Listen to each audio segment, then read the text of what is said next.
Welcome back. You mastered the platform. Today we add energy.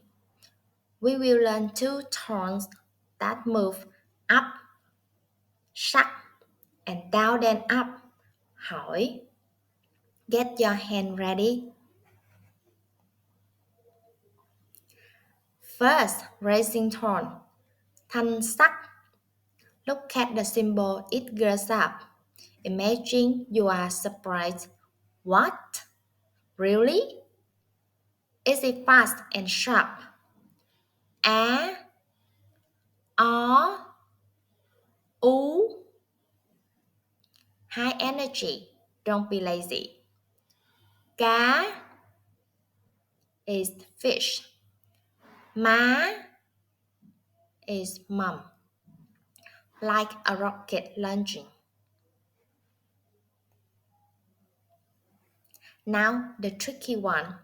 The question tone. Thanh hỏi. Look at the symbol. It looks like a hawk. The sound goes down, pose, and up. Imagine you are confused. Huh? Really?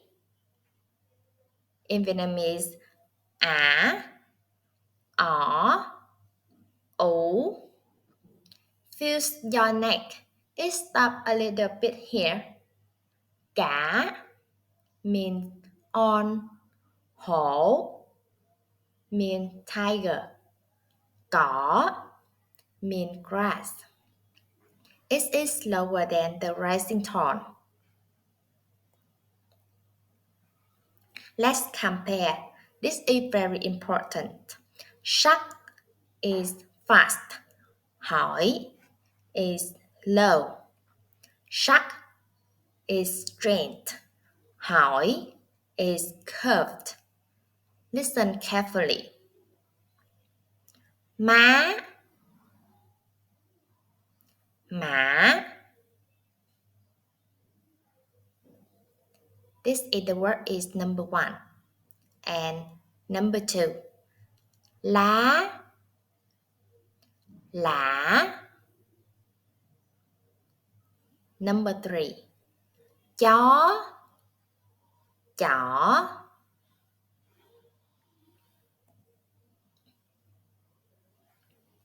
Quiz time.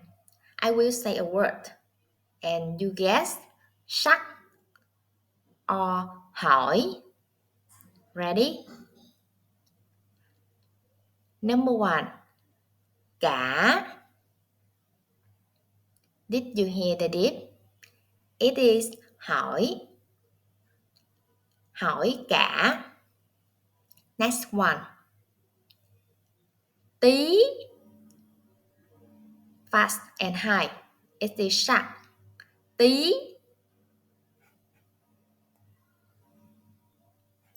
Excellent energy today. And this is the homework. Practice the neck check for the question tone. Record yourself saying má and mã. Send me the audio. Next lesson, we learn the heavy tone. Bye bye.